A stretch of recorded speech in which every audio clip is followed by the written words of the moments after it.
ഇപ്പോഴത്തെ കാലത്ത് അങ്ങനെയല്ല. What is driving? അതിൻ്റെ പ്രത്യേകത ലോകത്ത് കള്ളപ്പണി എടുക്കാൻ പറ്റാത്ത ഒറ്റൊരു പണിയേ ഉള്ളൂ, അല്ലേ?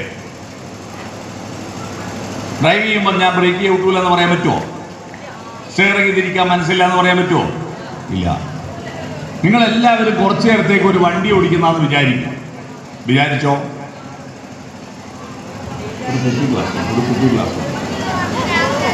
വണ്ടി ഓടിക്കുന്നതെന്ന് വിചാരിച്ചോ? ഇനി ഞാനൊരു കണക്ക് പറയാം. കണക്ക് പറഞ്ഞിട്ട് ലാസ്റ്റ് നിങ്ങൾ ഉത്തരം പറയണം. ഉത്തരം ആരും പറയണ്ട. ഉത്തരം അറിയുന്നവർ കൈപൊക്കിയാൽ മതി. അവരോട് ഞാൻ ചോദിക്കും, അപ്പോഴേ പറയണ്ടു കേട്ടോ. ശ്രദ്ധിക്കുന്നുണ്ടോ? നിങ്ങൾ എല്ലാവരും ഒരു വണ്ടി ഓടിക്കുന്നതെന്ന് വിചാരിച്ചില്ലേ? ഈ വണ്ടി 2 കിലോമീറ്റർ ഓടിയപ്പോൾ അതിൽ 4 ആൾ കയറി. 4 കിലോമീറ്റർ ഓടിയപ്പോൾ അതിൽ നിന്ന് 2 ആൾ ഇറങ്ങിപ്പോയി. പിന്നെയും 5 കിലോമീറ്റർ ഓടിയപ്പോൾ 10 ആൾ കയറി. 10 കിലോമീറ്റർ ഓടിയപ്പോൾ 5 ആൾ ഇറങ്ങിപ്പോയി. ചോദ്യം ഇതാണ്. കണക്കൊന്നുകൂടി പറയണോ? 2 കിലോമീറ്റർ ഓടിയപ്പോൾ 4 ആൾ കയറി. 4 കിലോമീറ്റർ ഓടിയപ്പോൾ 2 ആൾ ഇറങ്ങി. 5 കിലോമീറ്റർ ഓടിയപ്പോൾ 10 ആൾ കയറി. 10 കിലോമീറ്റർ ഓടിയപ്പോൾ 5 ആൾ ഇറങ്ങി. ചോദ്യം ഇതാണ്. ആ വണ്ടിയുടെ ഡ്രൈവറുടെ വയസ്സെത്രയായിരിക്കും? ആ വണ്ടിയുടെ ഡ്രൈവറുടെ വയസ്സെത്രയായിരിക്കും? ഉത്തരം അറിയുന്നവർ കൈപൊക്കിയാൽ മതി. കൈപൊക്കാനാണ് ഞാൻ പറഞ്ഞത്. നിങ്ങൾ ഉത്തരം പറയാൻ പറഞ്ഞില്ല. മോൾ ആദ്യം കൈപൊക്കി പറഞ്ഞോ. കൃത്യസംഖ്യ പറഞ്ഞോ. 13. അതിന്റെ അപ്പുറത്താള് ഇവിടെ പറയൂ. 14 പറഞ്ഞോ. 11. ഓക്കെ. എത്രയാ? 30. ഓക്കെ. എത്രയാ? 12. 25. 33. ഓക്കെ. ഇതിൽ 12, 13, 14 എന്ന് പറഞ്ഞ ഉത്തരങ്ങളെല്ലാം ശരിയാ. 33 എന്നൊക്കെ പറഞ്ഞ തെറ്റാ. ആ ശരി ഉത്തരം പറഞ്ഞ കുട്ടിക്ക് ഒരു കയ്യടി കൊടുക്കൂ. ഈ കയ്യടിച്ചവർക്ക് ഉത്തരം കിട്ടിയില്ലല്ലോ. എന്താ ഉത്തരം കിട്ടാഞ്ഞ്? ഈ വണ്ടി ഓടിക്കുന്ന ഡ്രൈവർ ആരാ? നിങ്ങളാണ്. ഇവിടെ കുറെ ആൾക്ക് ഉത്തരം കിട്ടിയില്ലേ? നിങ്ങളോട് പറഞ്ഞിരുന്നില്ലേ നിങ്ങളൊരു വണ്ടി ഓടിക്കുന്നെന്ന് വിചാരിക്കണമെന്ന് പറഞ്ഞിരുന്നില്ലേ? അപ്പൊ എന്താ ഉത്തരം കിട്ടാവുന്നത്? 2 കാരണങ്ങൾ കൊണ്ടാ ഉത്തരം കിട്ടാൻ. അതിലൊരു കാരണം നിങ്ങളുടെ പഠനത്തിന് ആവശ്യമാണ്. ഒരു കാരണം എൻ്റെ ക്ലാസ്സിലേക്ക് കടക്കാൻ. പഠനത്തിന് ആവശ്യമുള്ള കാരണം പറയാ. നിങ്ങൾ ചോദ്യം പഠിക്കുന്ന കുട്ടികളാവണം. ഉത്തരം പഠിച്ചാൽ പോരാ. നമ്മളെ സ്കൂളിൽ എങ്ങനെയാ? ചോദ്യം വായിക്കുക, ഉത്തരം പഠിക്കുക. അങ്ങനെയല്ലേ നിങ്ങളുടെ ശീലം? തെറ്റാണ്. ചോദ്യമാണ് പഠിക്കേണ്ടത്. അടുത്ത ചോദ്യം ചോദിക്കട്ടെ. ഉള്ളവർ ഇല്ലാത്തവരോട് ചോദിക്കണോ? ഇല്ലാത്തവർ ഉള്ളവരോട് ചോദിക്കണോ? ഇല്ലാത്തവർ ഉള്ളവരോടല്ലേ ചോദിക്കണ്ടേ? സ്കൂളിൽ അറിവുള്ള ആരാ? മാഷോ കുട്ടികളോ? കുട്ടികളാ? മാഷ്. ഇല്ലാത്തോ? കുട്ടികൾ. അപ്പൊ ചോദ്യം ചോദിക്കേണ്ട ആരാ?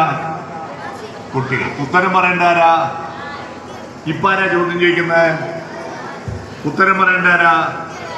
ഉത്തരം അറിയുമെങ്കിൽ നിങ്ങൾ സ്കൂളിൽ പോവോ? പിന്നെ ഏത് ഉത്തരാ ചോദിക്കുന്നത്? നീ ആ കറുത്ത ഷർട്ട് ഇട്ടോ നീ ഇങ്ങനെ ഷെയിലേക്ക് വാ. എൻ്റെ ഫോൺ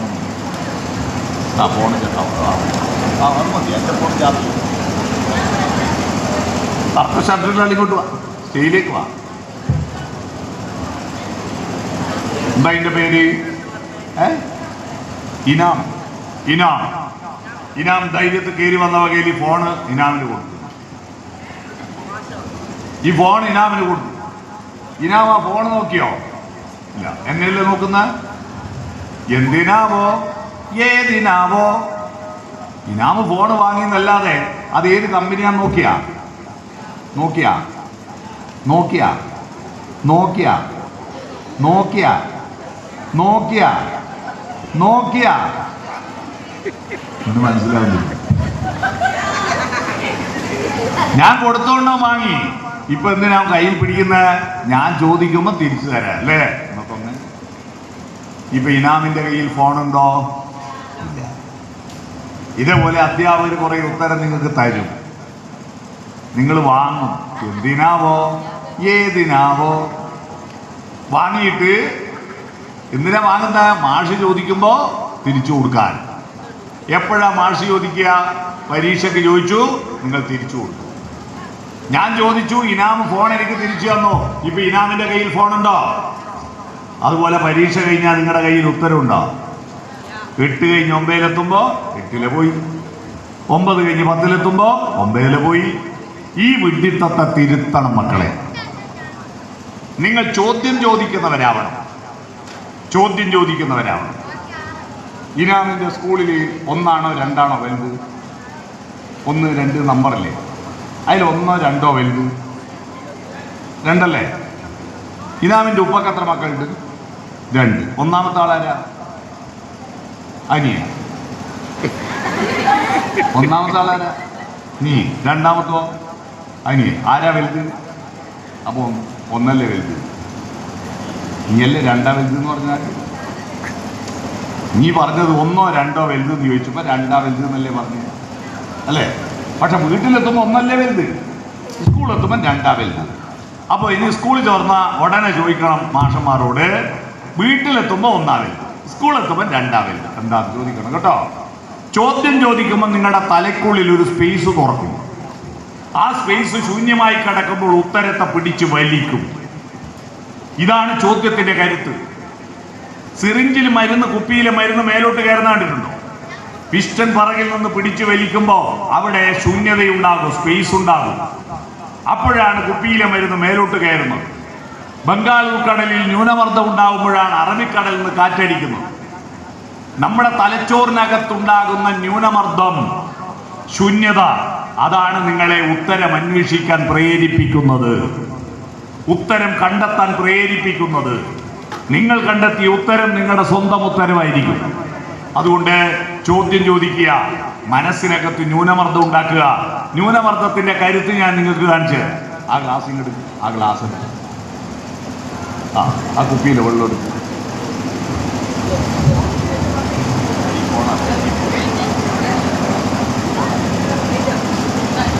ഈ ഗ്ലാസ്സിൽ ഇവിടെ കൊണ്ടുവച്ച ഗ്ലാസ്സാ, ഞാൻ വെള്ളം ഒഴിക്കുന്നു.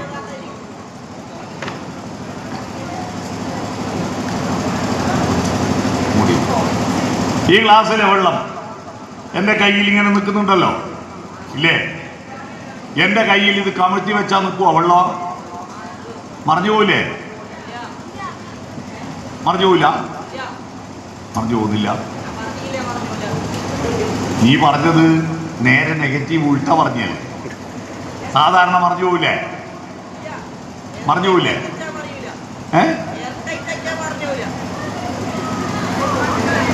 എന്താ വീഴാത്ത? എടുത്ത ടൈറ്റാ എന്താ കിട്ടുന്നില്ല. ഇതെങ്ങനെയാ ഇവിടെ നിന്നാ? ഇത് മാജിക് ഗ്ലാസ് ഒന്നുമല്ല. ഞാനിതാ കയ്യിൽ ഇങ്ങനെ വെക്കുന്നു, ഉയർത്തുന്നു. എന്താണ് ഇത്? ന്യൂനമർദ്ദം എന്നതിന് പറയാ. എന്ന് പറഞ്ഞാൽ ഞാൻ കൈ അമർത്തി വെച്ചില്ലേ, അമർത്തി വെച്ചതിന് ശേഷം എൻ്റെ 2 വിരൽ താഴോട്ട് അമർത്തുമ്പോൾ എൻ്റെ ഉള്ളം കൈ മാത്രം മേലോട്ട് ഉയർന്നു. അവിടെ ചെറിയൊരു ന്യൂനമർദ്ദം ഉണ്ടായി, അല്ലാതെ എയർ ടൈറ്റ് അല്ല. ന്യൂനമർദ്ദം കൊണ്ടാണ് ഇത് നിൽക്കുന്നത്, മനസ്സിലായോ? ആ ന്യൂനമർദ്ദം നിങ്ങളുടെ തലച്ചോറിനകത്തുണ്ടാക്കുന്ന പ്രക്രിയയാണെന്ന് ചോദ്യം. ചോദ്യം പഠിക്കണം. രണ്ടാമത് നിങ്ങൾക്ക് ഉത്തരം കിട്ടാഞ്ഞത്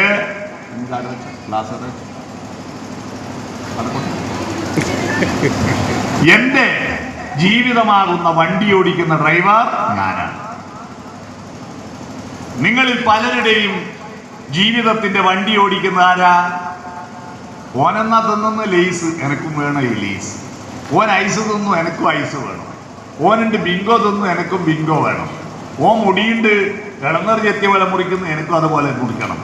ഓൻ്റെ പാൻറ്റുണ്ട് ചന്തീൻ്റെ അടിയിലാക്കി അണ്ടർവെയർ കാണിക്കുന്ന വെട്ടിൽ എടുത്ത് ഉടുത്തിട്ട് എനിക്ക് ഉടുക്കണം.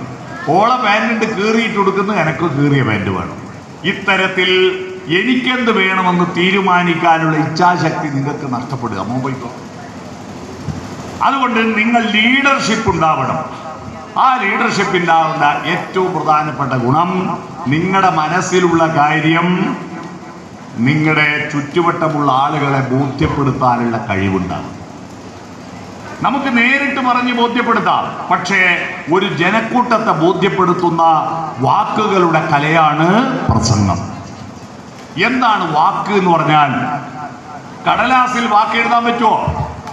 ഇല്ല, കടലാസിൽ വാക്ക് എഴുതാൻ പറ്റില്ല. കാരണം കടലാസിൽ എഴുതുന്നത് വാക്കല്ല, പദമാണ്.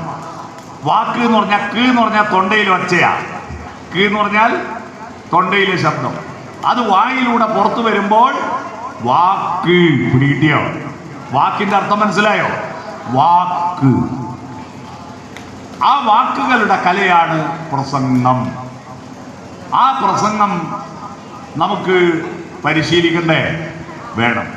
പ്രസംഗം പരിശീലിക്കാൻ ഒരു 2-3 മണിക്കൂർ വേണം. ഇപ്പോൾ നമ്മുടെ മുമ്പിൽ കേവലം 1 മണിക്കൂറേ ഉള്ളൂ.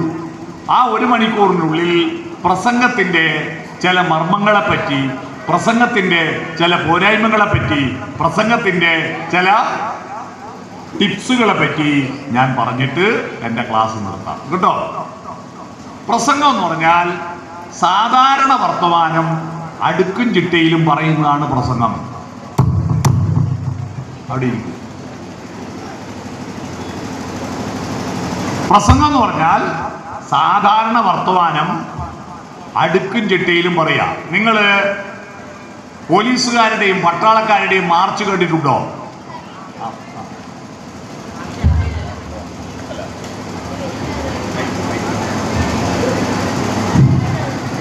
പോലീസുകാരുടെയും പട്ടാളക്കാരുടെയും മാർച്ച് കണ്ടിട്ടുണ്ടോ? സാധാരണ മനുഷ്യർ നടക്കുന്നതും അതും തമ്മിൽ എന്താ വ്യത്യാസം?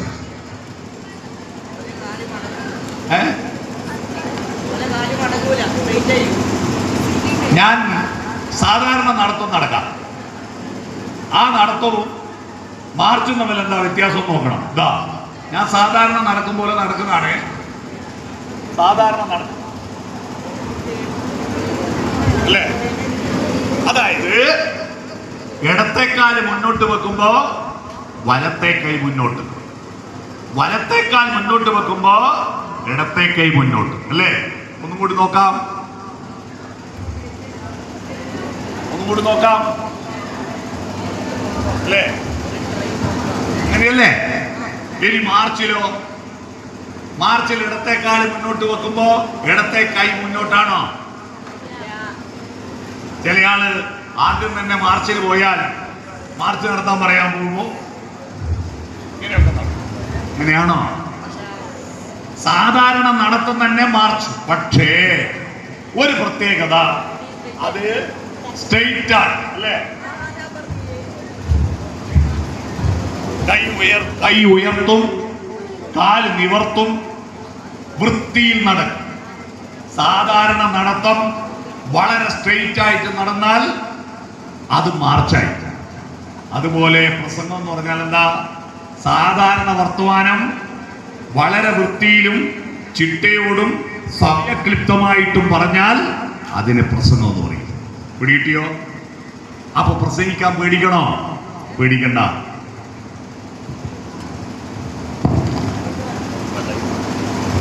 അതായത് ചില ആള് നാട്ടിലെ വീട്ടുകാരോട് നല്ലോണം വർത്തമാനം പറയും, കൂട്ടുകാരോട് നല്ലോണം വർത്തമാനം പറയും. പക്ഷെ ഇതിന്റെ മുമ്പിലെത്തുമ്പോ നമ്മുടെ ധൈര്യം ഉണ്ടല്ലോ, ആ ധൈര്യം ഇതിലൂടെ ചോർന്ന് ഭൂമിയിലേക്ക് അർത്തായി പോകും അല്ലേ? ഇവിടെ എത്തുമ്പോൾ വിറക്കും. ഇതെന്താ നിങ്ങൾ ഈ മൈക്ക് നിങ്ങളെ കടിക്കുവോ? ഈ മൈക്ക് വെക്കുന്നത് നിങ്ങളെ കടിക്കാനല്ല. മൈക്ക് വെക്കുന്നത് നമ്മൾ മെല്ലെ പറയുന്നത് ഉച്ചത്തിൽ നാട്ടുകാരെ കേൾപ്പിക്കുവാൻ വേണ്ടിയിട്ട് നിങ്ങളെ സഹായിക്കാനാണ് മൈക്ക്. ഇതിനെ പേടിക്കണോ? വേണ്ട, ഇതിനെ പേടിക്കണ്ട. പിന്നെ എന്തുകൊണ്ടാണ് ചില ആളുകൾക്ക് പ്രസംഗിക്കാൻ ഭയം? അപകർഷതാബോധം. നാട്ടുകാർ നിങ്ങളെ നോക്കുമ്പോഴുള്ള ഭയമാണ്. എന്ന് പറഞ്ഞാൽ ഒരാളെ തന്നെ കുറേ നേരം നിങ്ങൾ കണ്ണിൽ നോക്കുമ്പോൾ നിങ്ങൾക്ക് അസ്വസ്ഥത വരും. നിങ്ങളെല്ലാവരും അടുത്തിരിക്കുന്ന കുട്ടിയുടെ അടുത്തേക്ക് തിരിഞ്ഞു നോക്കൂ, പരസ്പര അഭിമുഖരായി നോക്കൂ. എല്ലാവരും കണ്ണ് തന്നെ നോക്കൂ, കണ്ണിൽ നോക്കൂ. കുറേ നേരം കുറച്ചേരം കണ്ണിൽ നോക്കൂ. കുറച്ചേരം നോക്കുമ്പോഴേക്ക് ആള് തല ചലിപ്പിച്ചു. കണ്ണിൽ ഇങ്ങനെ നോക്കുമ്പോൾ നമുക്കൊരു അസ്വസ്ഥത വരും. അതുപോലെ പ്രസംഗിക്കുന്നവന്റെ കണ്ണിലേക്ക് സദസ്സിലുള്ളവരെല്ലാം നോക്കുമ്പോൾ ഇവരെല്ലാം എന്നെ പ്രതീക്ഷിച്ച് നിൽക്കുകയല്ലേ, ഞാൻ പറയുന്നത് തെറ്റിപ്പോകുമോ, ഞാൻ പറയുന്നത് ശരിയാവില്ലേ, ഞാൻ പറയുന്നതിൽ ഇവർക്ക് മനസ്സിലാവാതായി പോവോ എന്നുള്ള ഭയം കൊണ്ടാണ് പലർക്കും പ്രസംഗിക്കാനാവാത്തത്. അതുകൊണ്ട് ഭയം ഒഴിവാക്കാൻ എന്താണ് ഏറ്റവും നല്ലത്? ഭയം ഒഴിവാക്കാൻ പ്രസംഗിക്കാൻ കിട്ടിയ ചാൻസ് ഒന്നും കളയരുത്. ഞാൻ എൻ്റെ അനുഭവം പറയാം. ഞാൻ പണ്ട് UP സ്കൂൾ പഠിക്കുമ്പോൾ, നിങ്ങളെപ്പോലെ വിദ്യാർത്ഥിയായിരിക്കുമ്പോൾ എനിക്ക് സംസാരിക്കുമ്പോൾ വിക്കുണ്ടായിരുന്നു, ബബ്ബ എന്ന് പറയും. അതുകൊണ്ട് ഞാൻ ആരോടും മിണ്ടാറില്ല, വർത്തമാനം പറയാറില്ല. അപ്പോഴാണ് സ്കൂളിൽ സാഹിത്യ സമാജം എന്ന് പറയുന്ന ഒരു സമാജം ഉണ്ടെന്ന്, ഈ വിദ്യാരംഗം ഒന്ന് കേട്ടിട്ടില്ലേ? അതുപോലത്തെ ഒരു ഏർപ്പാടാണ് സാഹിത്യ സമാജം. ഇങ്ങോട്ട് ശ്രദ്ധിക്കും. സാഹിത്യ സമാജത്തിൽ എന്നോട് പ്രസംഗിക്കണമെന്ന് പറഞ്ഞു. ആര്? ബാലമാഷ്. അത് കേൾക്കുമ്പോൾ തന്നെ എനിക്ക് പേടിയായി. ഞാൻ വീട്ടിൽ പോയിട്ട് കരച്ചിലോട് കരച്ചിൽ. അപ്പം എൻ്റെ അമ്മ വീട്ടിൻ്റെ അടുത്തുള്ളൊരു മാഷുണ്ട്, മാഷുടെ കയ്യിൽ ഒരു പ്രസംഗം എഴുതിക്കൊണ്ട് തന്നിട്ട് എന്നോട് പറഞ്ഞു, ബൈഹാർട്ട് പഠിച്ചോ. ഞാൻ രാത്രിയിൽ ഇരുന്നത് ബൈഹാർട്ട് പഠിച്ചു. എന്നിട്ട്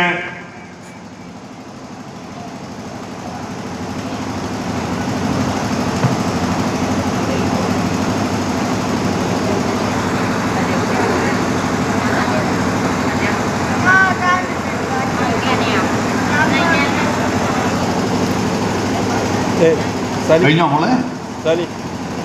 ഞാൻ പറയുമ്പോ മൈക്കില്ല, നീ പറയുമ്പോ മൈക്കില്ല.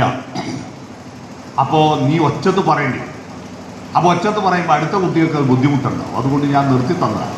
ഇനി നിനക്കെന്തോ പറയാൻ തോന്നുന്നുണ്ടെങ്കിൽ നീ കൈ ഉയർത്തിയാൽ മതി, ഞാൻ നിർത്തിത്തരാം കേട്ടോ. ഒന്നും അറിയാത്ത പോലെ നീ തിരിഞ്ഞങ്ങോട്ട് നോക്കണ്ട, എന്നെ നോക്കും. ഞാൻ പറയുമ്പോൾ നിനക്കെന്തോ പറയാനുണ്ട്, കൈ ഉയർത്തിയാൽ ഞാൻ നിർത്തിത്തരാം. ഓക്കെ, ശരി. അപ്പോൾ ഞാൻ ബൈഹാർട്ട് പഠിച്ചു. പിറ്റേന്ന് സ്കൂളിൽ പോയി. അച്ചടക്കം എന്നാണ് പ്രസംഗത്തിൻ്റെ വിഷയം. ഞാൻ സ്കൂളിൽ പോയി, എന്നെ പേര് വിളിച്ചു.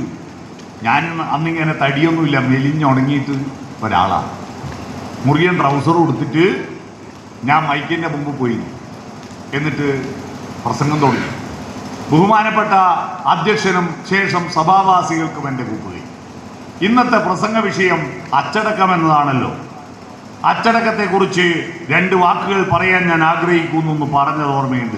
പഠിച്ചതെല്ലാം മറന്നുപോയി, കംപ്ലീറ്റ് ഡീലിറ്റായി പോയി. വീണ്ടും ഞാൻ ആവർത്തിച്ചു, അച്ചടക്കത്തെക്കുറിച്ച് 2 വാക്കുകൾ പറയാൻ ഞാൻ ആഗ്രഹിക്കുന്നു. കിട്ടുന്നില്ല. എനിക്ക് വറക്കാൻ തുടങ്ങി, വേർത്ത് കുളിക്കാൻ തുടങ്ങി, വായിലെ വെള്ളം പറ്റിപ്പോയി, അണ്ണാക്ക് പറ്റിപ്പോയി, ആകെ തകർന്ന് ഒന്നും കിട്ടാതപ്പോൾ കുട്ടികൾ കൂവാൻ തുടങ്ങി. അപ്പോൾ ബാലമാഷ് അധ്യക്ഷൻ പറഞ്ഞു, ഒന്നും കിട്ടുന്നില്ലേ, പോയിക്കോന്ന്. അപ്പോൾ ഉടൻ തന്നെ ഞാൻ പറഞ്ഞു, ഇത്രയും പറഞ്ഞ് എൻ്റെ പ്രസംഗം അവസാനിപ്പിക്കുന്നു, ജയ് ഹിന്ദ്. കുട്ടികൾ കൂവി. ഞാൻ ആകെ ഐബോയ്ഷയുടെ സഞ്ചി തീയിലിട്ട പോലെയായിപ്പോയി. ചുളുങ്ങി മടങ്ങിയിട്ട് നാണിച്ചിട്ട് ഞാൻ പോയിട്ട് ബെഞ്ചുമേലിരുന്നു. ഡെസ്കിൻ്റെ മേലെ തലയും ചായ്ച്ചിരുന്നു. പിന്നെ ആരാ പ്രസംഗിച്ച, പിന്നെ ആരാ പാടിയെന്ന് ഞാൻ കേൾക്കുന്നേയില്ല. ഞാൻ ഏതോ ലോകത്തേക്ക് പോയി. പരിപാടിയൊക്കെ കഴിഞ്ഞ് എല്ലാ കുട്ടികളും എഴുന്നേറ്റ് പോയിട്ട് ഞാൻ അവിടെ തന്നെ ഡെസ്കിൻ്റെ മേലെ തലയിൽ വെച്ച് കിടക്കുന്ന കണ്ടിട്ട് ബാലമാഷ് വന്നിട്ട് എൻ്റെ പുറത്തൊരു മുട്ട്, നന്നായിടാന്ന് പറഞ്ഞു. അപ്പം ഞാൻ പറഞ്ഞു, മാഷെ ഞാൻ പ്രസംഗിച്ചിട്ടില്ലല്ലോ. അപ്പോൾ മാഷ് പറയാ, എന്താണ് ആ പ്രസംഗ വിഷയം? ഞാൻ പറഞ്ഞു, അച്ചടക്കം. ഒരു കുട്ടിക്കും അച്ചടക്കം ഉണ്ടായിരുന്നില്ല, നീ മാത്രം അച്ചടക്കത്തിലിരുന്ന്. അപ്പോൾ പ്രസംഗമല്ല പ്രധാനം, പ്രവൃത്തിയാണ്. അച്ചടക്കത്തെക്കുറിച്ച് പ്രസംഗിക്കുന്നതിനേക്കാൾ അച്ചടക്കത്തിൽ ഇരിക്കുന്നതാ പ്രധാനം. അതുകൊണ്ട് നീ അച്ചടക്കത്തിൽ ഇരുന്നല്ലോ, അത് മതിയടാന്ന് പറഞ്ഞു. അപ്പൊ എനിക്ക് ഭയങ്കര സന്തോഷമായി. അടുത്ത സാഹിത്യ സമാജത്തിൽ ഈ എന്നെ കൂവിയ കുട്ടികളുടെ മുമ്പിൽ എനിക്ക് പ്രസംഗിക്കണം. ഞാൻ എൻ്റെ വീടിൻ്റെ കുന്നുംപുറത്ത് കയറി റബ്ബർ തോട്ടത്തിൽ ഒരു പാറയുടെ മേലെ കയറി പ്രസംഗിക്കാൻ ഒരു വിഷയം കിട്ടുന്നില്ല, ഒന്നും കിട്ടുന്നില്ല. പക്ഷെ പ്രസംഗിക്കണം. ഞാൻ ഇങ്ങനെ ആലോചിച്ചു, വിഷയമില്ലാതെ പ്രസംഗിക്കാൻ പറ്റുമോ? ആലോചിക്കാതെ തെറ്റിപ്പോന്ന് പേടിക്കാതെ പ്രസംഗിക്കാൻ പറ്റുമോ? അപ്പൊ എനിക്കൊരു സൂത്രം തോന്നി. 50 വരെ എണ്ണാൻ ആരോടും ചോദിക്കണോ? വേണ്ട. ഞാൻ 50 വരെ എണ്ണി. 1 2 3 4 5 6 7 8 9 10 11 12 13 14 15 16 17 18 19 20 21 22 23 24 25 26 27 28 29 30 31 32 33 34 35 36 37 38 39 40 41 42 43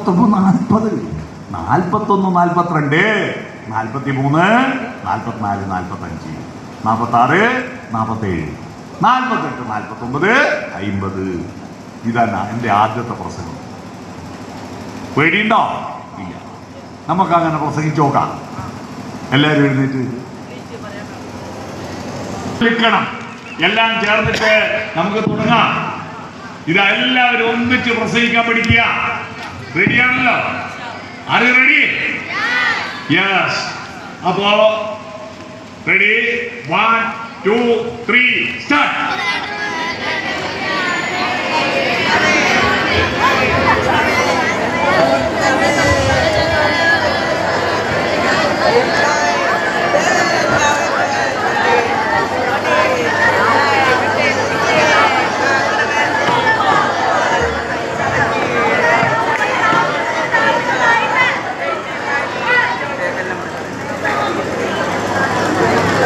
എത്തിയവരിയ്ക്കുക. ചില ആളുകൾ വെറുതെ 1 2 3 4 എണ്ണി, ചില ആളുകൾ 1 2 3 4 എണ്ണി, ചില ആളുകൾ 1 2 3 4 എണ്ണി, ചില ആളുകൾ 1 2 3 4 എണ്ണി, ചില ആളുകൾ 1 2 3 4 എണ്ണി, ചില ആളുകളോ ഒന്നും എണ്ണിയില്ല. ഇങ്ങനെ പല വിധത്തിൽ നിങ്ങൾ എണ്ണി. ആ എണ്ണുന്നത് എല്ലാം ഒരുപോലെ ആയിരുന്നുവെങ്കിൽ നിങ്ങൾ പരാജയപ്പെട്ടേനെ. ഇവിടെ നിങ്ങൾ വിജയിച്ചു. എന്താണെന്നറിയോ? നിങ്ങൾ ഓരോ ആൾക്കും ഓരോ തരം ശൈലി ഉണ്ടാവണം. നിങ്ങൾ മറ്റൊരു നേതാവിനെ, മറ്റൊരു പ്രസംഗകനെ അനുകരിക്കരുത്, ശബ്ദം അനുകരിക്കരുത്, അല്ലേ? ശൈലികൾ അനുകരിക്കരുത്.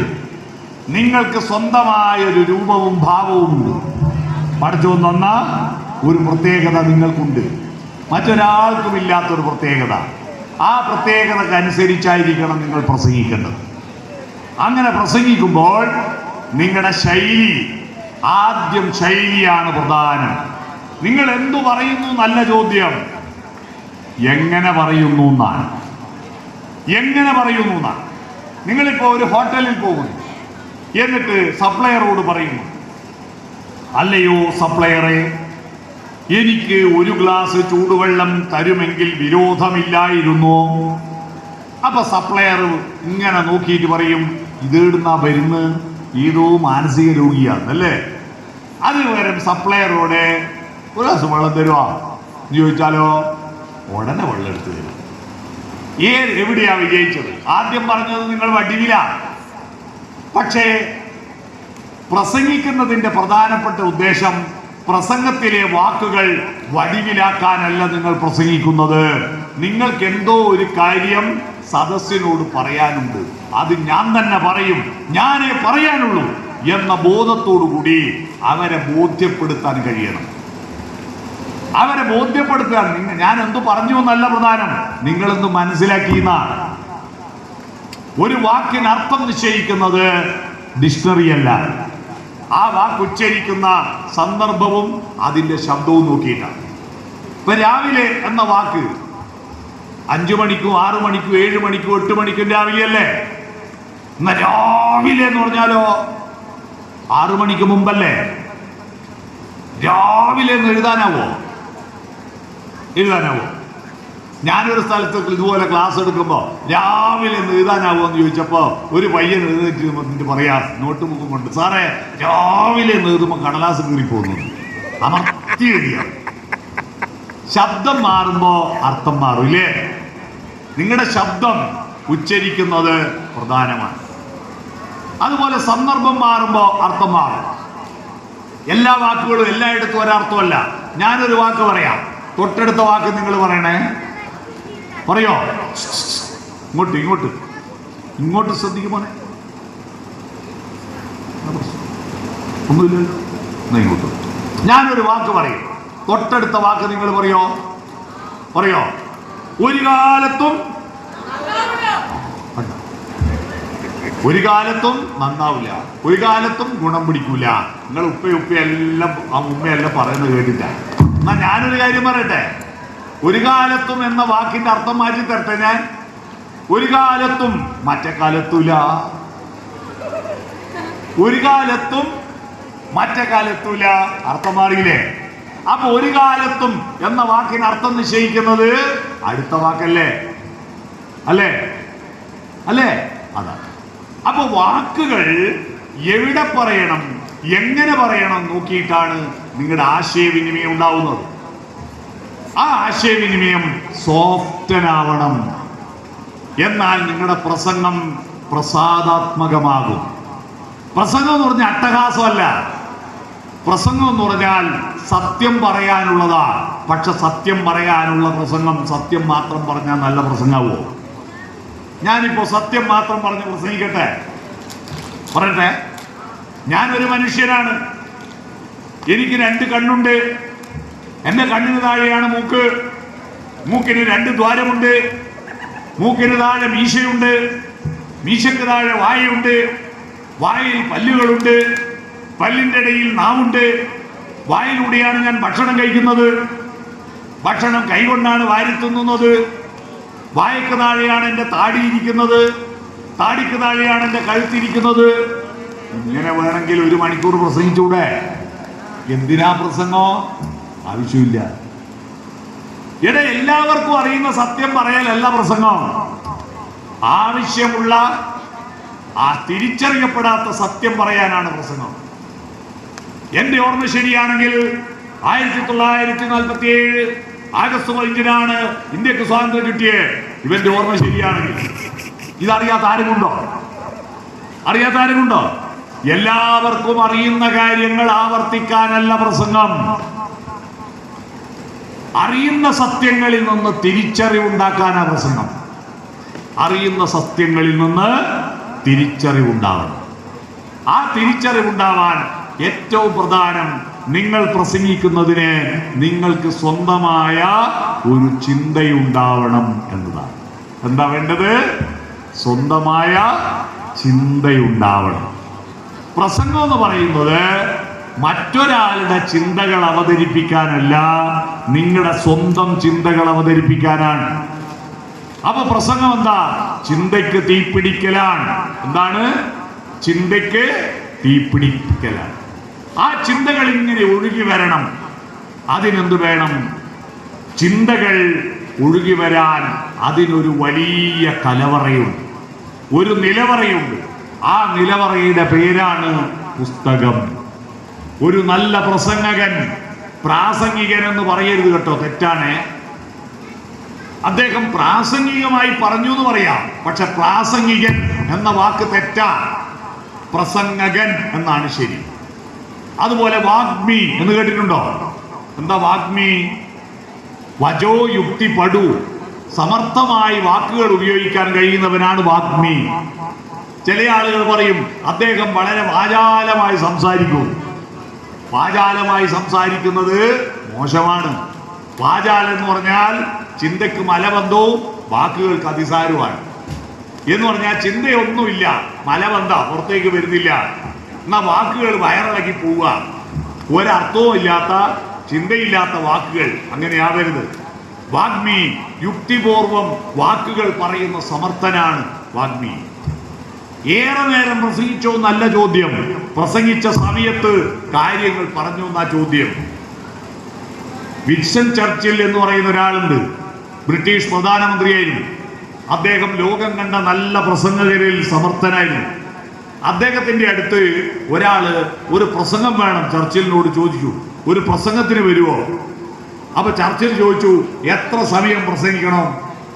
അപ്പൊ പറഞ്ഞു, ഒരു 5 മിനിറ്റ് പ്രസംഗിക്കണം.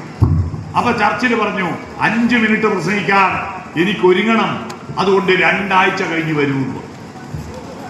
2 ആഴ്ച എനിക്ക് ഒരുങ്ങണം. അപ്പൊ ഉടനെ ഇവർ പറഞ്ഞു, ഒരു കാമണിക്കൂറായാലോ? കാമണിക്കൂറാണെങ്കിൽ 1 ആഴ്ച കഴിഞ്ഞ് വരൂ. എനിക്ക് ഒരുങ്ങാൻ 1 ആഴ്ച വേണം. അപ്പൊ അരമണിക്കൂറാണെങ്കിലോ? 5 ദിവസം കൊണ്ട് ഞാൻ ഒരുങ്ങാം. അരമണിക്കൂറാണ്.